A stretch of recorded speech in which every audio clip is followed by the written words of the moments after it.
Ei, você aí mesmo, é com você que eu quero falar. A cada novo dia, você tem duas escolhas: ficar onde está ou ir além. Não se trata de ser melhor do que os outros. Trata-se de ser melhor do que você foi ontem. Lute, lute mesmo quando estiver cansado, mesmo quando parecer que não há mais forças. Porque é nesse momento que a maioria desiste, e é nesse exato ponto que os vencedores se revelam. Quando você achar que não consegue mais, tente mais uma vez, e depois mais uma.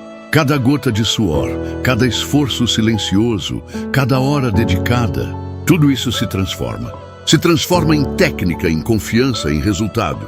A qualidade do seu serviço vai refletir aquilo que ninguém vê.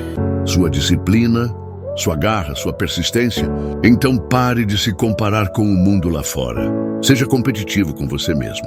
Ultrapasse os seus próprios limites. Porque no fim do dia, o que realmente importa é saber que você deu o seu melhor.